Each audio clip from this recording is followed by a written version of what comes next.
Mayor, before we move on, I just wanted to comment about this supplemental program. There's a lot of plan documents that have to get approved and done, and it's going to take quite a bit of time to get all that complete. So this program won't be necessarily available right away, but as soon as we can get the plan documents together and get them back to the board, actually just get them together, then I think we'll be able to start the program, and we'll certainly give the employees plenty of notice about when that will be. All right. David, one comment I'd like to make, Janet, for you as well. I'm going to throw this thought out there. It's going to come out in the form of a motion, but I'm not making a motion. I'm making a suggestion for when we look at the budget next year. It doesn't even have to be a large amount. But I think in light of the inexperience that people in general have with retirement programs and how to invest the funds, I'd like us to put together some funds allocated in the budget each year to go towards educating our staff on how to manage their money.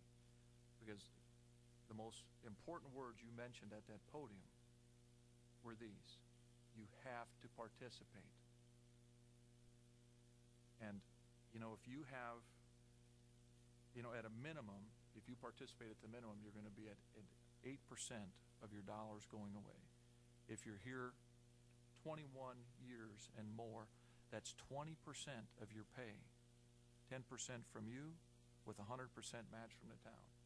That's in addition to Social Security. As I said a couple meetings ago, I'd be willing to bet money that would put you in the top 10% of retirement plans in the United States. This is a very, very good plan. So I'd like us to do that, because having a good plan and not understanding what to do with those dollars still won't get you where you need to be. So I would offer that as a suggestion.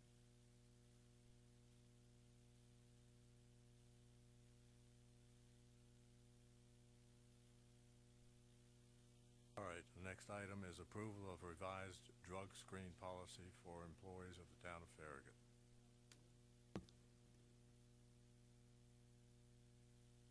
Recently, it's not in there. She emailed it to us. Pardon? They were looking for it. Oh, okay. Back of the your paperwork. Recently, the Federal Department of Transportation, the DOT law, changed for commercial driver's license holders regarding the types of drugs screened. This prompted a review of both of our policies. Currently, the town has 2 drug screening policies. One is for commercial drivers that are our Public Works guys who just walked out, but Public Works, and a general policy for the remainder of our employees. With the federal government changes, we thought this was a good time to look at both policies. This review was done with council's overview, our attorney, and also looking at MTAS best practices, their policy, and the Tennessee Drug-Free Workplace. The drug screen panels for both policies were enhanced based on the federal legislative changes and the recommendations of our medical review officer. The CDL policy added a federally legislated opium derivative and an amphetamine derivative, which brings the tested drugs to a 5-panel 6-drug level. The general policy was enhanced to comply with the federal law and to expand the number of drug classes tested to a 10-panel 12-drug level, and this includes oxycodone. Based on the MTAS model and the advice of counsel, the scope of the pre-employment testing is narrowed under the general policy to include only safety-sensitive positions. The safety-sensitive positions are defined as positions where the employee must drive town vehicles on a daily basis in order to perform the essential functions of their job. We also, I'm just going through the changes that were made in the policy. Another is the term accident was redefined. It is now defined to mirror the Tennessee Drug-Free Workplace policy under the CDL policy. And accident is now defined under the CDL policy as an occurrence where an employee is injured in the workplace or in the scope of employment which must be recorded in the OSHA 300 log, or under or through the employee's actions he causes injury to another employee or the public. Now, as you note, this does not include an accident where we only have physical damage. So under the general policy, accident is defined under that policy to include an occurrence involving the employee which causes damage to property in excess of $1,000. Actually, $1,000 is pretty low because those doesn't take much now when you have an accident to hit that. And finally, a review of this 2007 policy. We noted a lot of housekeeping changes. And for example, Tennessee Drug-Free Workplace has lots of requirements in their policies, and one is to list all the EAPs that are available for employees who seek help with drug-related problems. Well, by listing all them, business conditions change. These people go in and out of business, their telephone numbers change. And because this is a board-approved policy, we've been out of compliance with that for some time. So what this new both policies now include is we address that by using disclaimers. For example, and when I sent this out to you, I did highlight where these disclaimers are within the policy.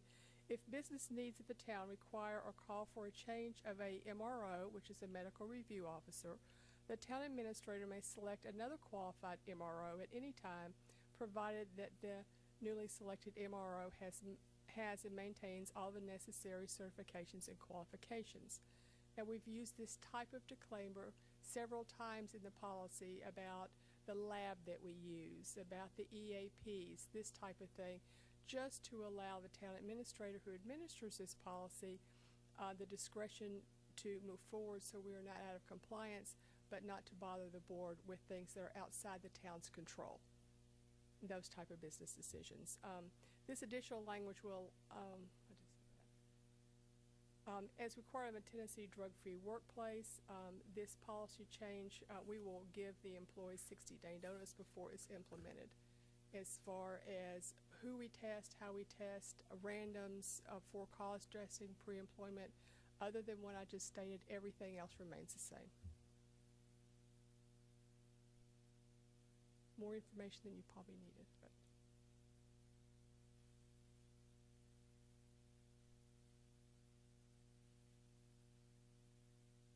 Discussion on this.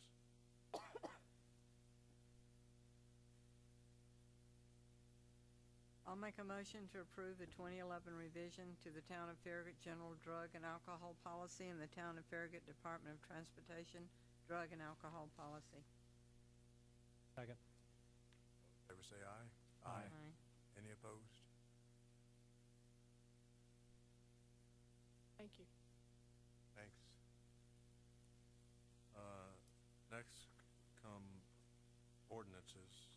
First one is Ordinance 11-21, request to amend the text of Farragut Zoning Ordinance, Chapter 2, definitions to define medical spa, Chapter 3, specific district regulations to permit medical spas in commercial and office zoning districts. Stacy Handel, applicant. And this is second reading, so we've already passed this one once. We talked about this at the last meeting. This was workshopped and discussed at the Planning Commission fairly extensively. And what we opted to do was define medical spas to be inclusive of what it is the service that Stacy Handel provides or will be providing at her facility in Renaissance. She proofed it. Tom Hale proofed it. We feel that it met her needs. We opted to put a size limit within the office district because of the concerns of the impact on adjacent properties, because office district is oftentimes a transitional use zone. The Planning Commission unanimously recommended approval of Ordinance 1121, and staff also recommends approval of Ordinance 1121. Discussion on this. I'd like to move for approval. favor say aye. Aye. Next is ordinance 11-24, ordinance to amend Farragut Municipal Code Title 8, Alcoholic Beverages, Chapter 2, Beer. And this is also second reading. Sir, as stated in our previous meeting, the purpose of this agenda item is to eliminate the current beer ordinance and replace it with ordinance 11-24.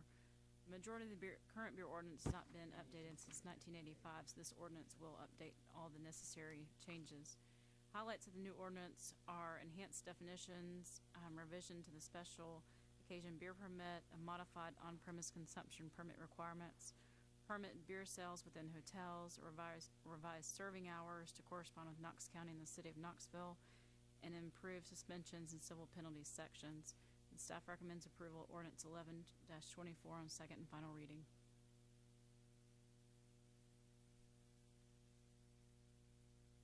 Discussion. Approve. Second it. All in favor say aye. Aye.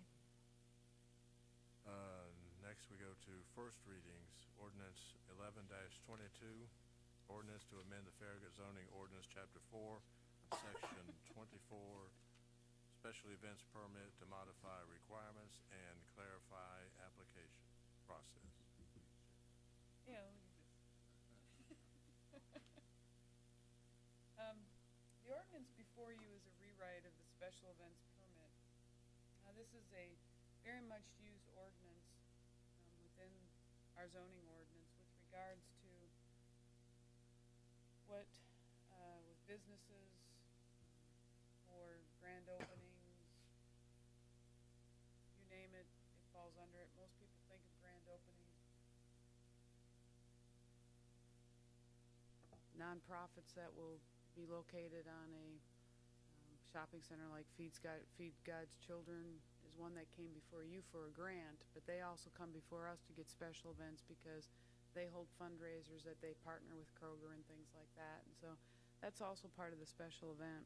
What we did with this ordinance rewrite was we made it more clear for not only the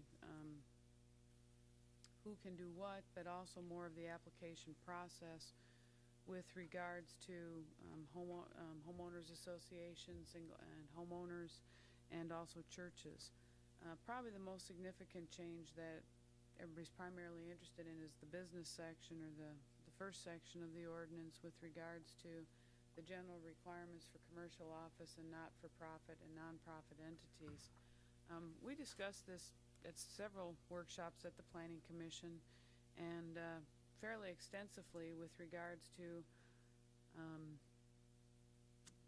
signage. We talked about sign sizes. We varied it. Currently, we have a 32 square foot sign. Where that came from historically, that is the size of a piece of plywood. That's what it was based on when the ordinance was written many years ago. We opted to reduce that sign square footage.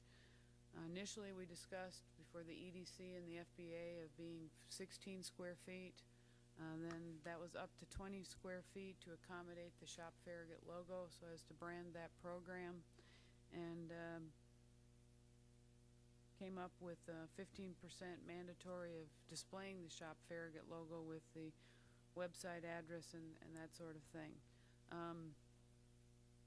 What I think transpired, and David is here and Allison is here to kind of, there was a miscommunication.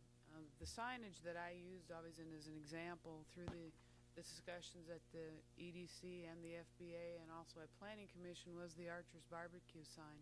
That's a 16 square foot sign. It was set back farther so it didn't create a sight distance issue for people pulling out onto Kingston Pike. It got the message across. It was very effective.